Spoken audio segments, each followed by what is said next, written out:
Je vous le dis tout de suite, ça va être un film de malade. Bonjour à toutes et à tous, c'est Erwan, j'espère que vous allez bien. Et oui, on se retrouve aujourd'hui pour parler de Spider-Man Brand New Day dont le tournage a commencé il y a quelques jours à peine. C'est l'occasion de revenir sur les informations officielles, sur les castings qui ont été confirmés, ainsi que sur les quelques photos de tournage qui ont été dévoilées aussi. Donc on va revenir sur tout ça. Vous inquiétez pas, il n'y aura aucun spoiler sur le film en soi. Peut-être que j'émettrai quelques théories, mais ça restera très léger, je ne vais pas faire de théories approfondies. Mais avec ce qui a été confirmé officiellement, voilà, je risque peut-être d'émettre quelques pistes voilà, qui pourraient être utilisées pour le film, je ne sais pas, donc voilà, mais ça on garde ça pour la fin. Dans les informations officielles, donc Spider-Man Brand New Day sort en juillet 2026, donc dans pile un an.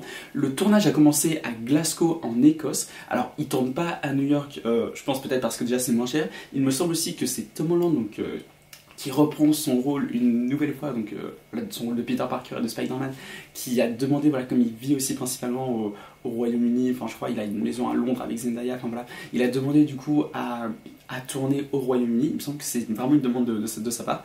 Et surtout, quand on voit les photos de Glasgow, enfin en tout cas comment est-ce qu'ils ont aménagé les rues de Glasgow pour le tournage, on comprend pourquoi est-ce que ça va rendre un peu comme New York, parce que vraiment, on s'y croirait.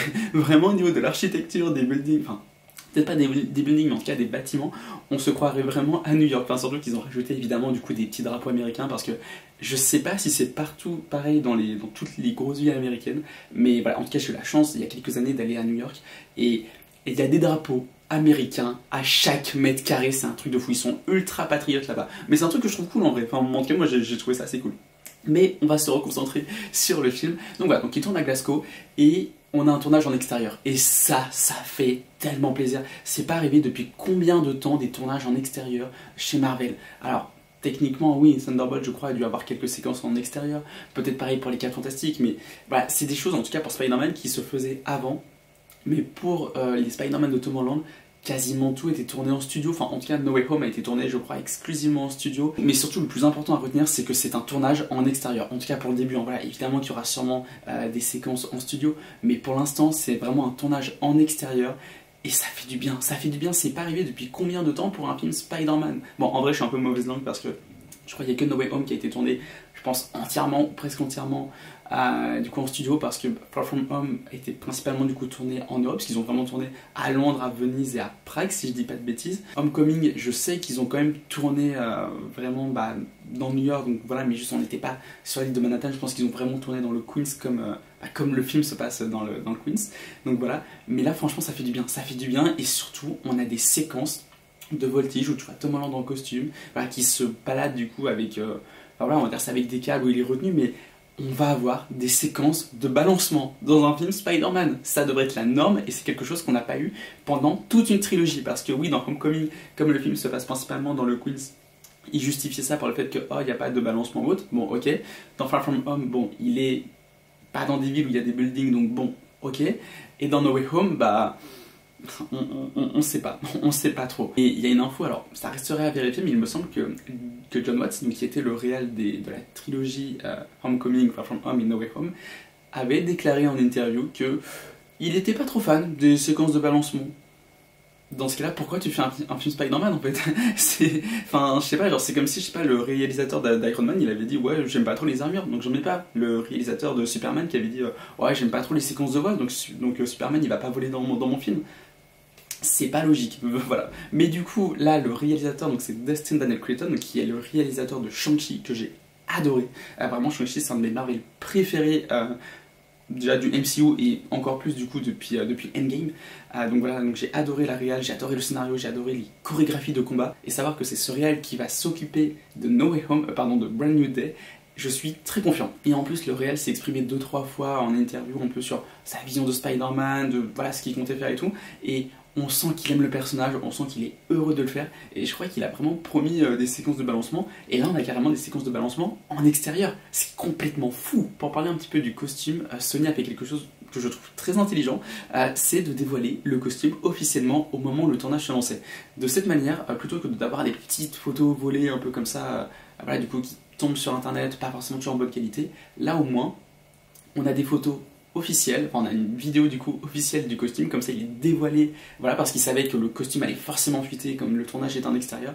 Donc voilà, d'ailleurs je l'ai pas précisé, mais à Glasgow ils ont bouclé 50 rues, c'est énorme, c'est vraiment une grosse séquence sûrement d'action, même on voit des explosions. D'ailleurs le costume, un petit peu comme tout le monde, je le trouve absolument magnifique, je suis ultra fan du design de l'araignée qui est sur le torse, et même le costume rend super bien. On a un costume qui fait très comics accurate je trouve, donc ça fait plaisir, et même un truc que j'aime beaucoup c'est le retour du coup des toiles un peu en relief du coup sur le costume, un peu comme le costume de Tobey Maguire dans sa trilogie, donc c'était très cool. Et alors je sais pas si j'arrive à vous trouver la photo, mais il y a une photo de Tom Holland debout je crois sur une voiture de dos avec une foule autour, mais après ça je pense que c'est juste les Écossais et les touristes du coup qui sont autour qui sont autour du tournage et qui voient ça. Mais alors, il a une aura de fou, il a un flow, c'est magnifique. Même le masque aussi d'ailleurs est super stylé. Donc voilà, donc non vraiment, j'ai trop hâte.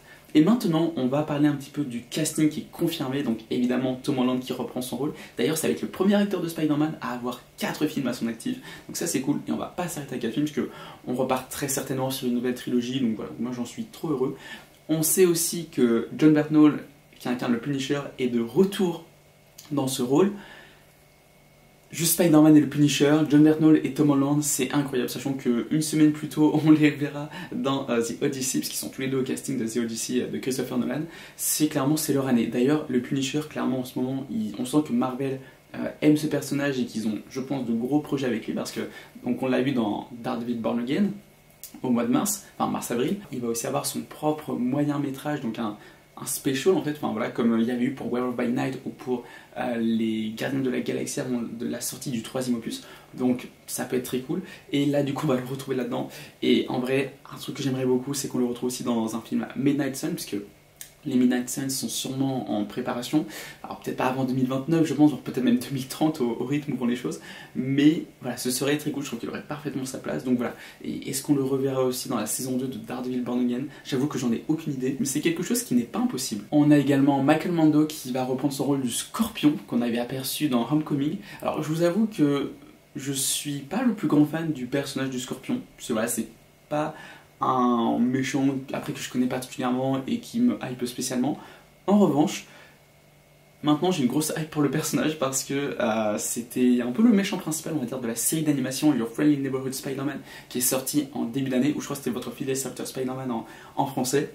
Une série d'animation sortie sur Disney+, dont une saison 2 et une saison 3 sont déjà en préparation, et la saison 2 arrive normalement dès l'année prochaine.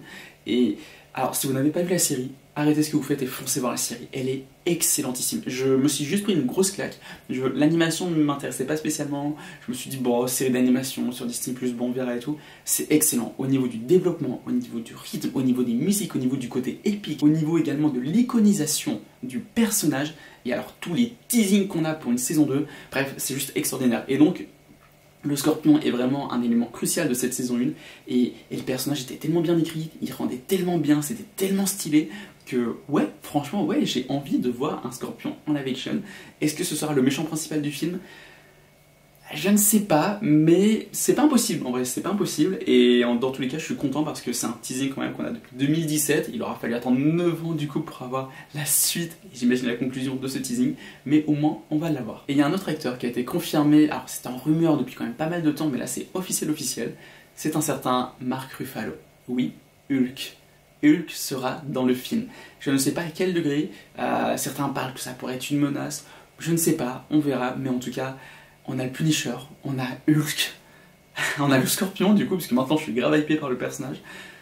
C'est hyper stylé. Alors, il y en a aussi, attention, petite rumeur, mais à prendre avec des pincettes, qui pensaient qu'on aurait un certain Mister Négatif, sauf qu'apparemment la rumeur aurait été démentie. Donc, Mister Négatif, je pense, arrivera très certainement, peut-être du coup dans un 5e ou 6e film avec Tom Holland, mais pas pour le moment. Et concernant Zendaya et Jacob Batalon, alors, de ce que j'ai vu, ils sont confirmés pour être au casting, mais je pense qu'ils auront vraiment un rôle mineur. Je pense peut-être un petit caméo. Moi, je vois bien en vrai une scène où, peut-être, je sais pas, Spider-Man en haut d'un building, qui les voit tous les deux en train de marcher, qui, voilà, avec un petit pincement au cœur, du coup, parce qu'il se dit, bah, c'est mon meilleur pote et ma copine, et enfin, mon ex-copine, du coup, et il se souvient même plus de moi, alors que moi, bah, je me souviens de tout ce qu'on a vécu ensemble. Et voilà, ça peut être très émouvant. Juste une petite séquence vraiment de 30 secondes, ça peut être très émouvant, histoire de faire un petit peu le lien. Mais pour moi, faut pas qu'ils aient un rôle plus grand. Et autre actrice aussi qui est confirmée depuis pas mal de mois, je crois que ça a peut-être même été la deuxième actrice confirmée après Tom Holland, c'est Sadie Sink.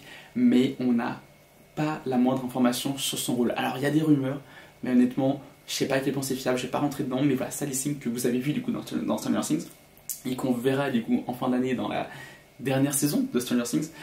Voilà, elle est au casting, je suis très content de la voir au casting, mais je ne sais pas pour quel rôle. Peut-être une Gwen Stacy, peut-être une Mary Jane, mais bon, techniquement, Zendaya, c'est déjà une MJ, donc voilà. Gwen Stacy, ça peut être pas mal, juste, voilà, vous lui faites une teinture blonde et ça le fait de fou.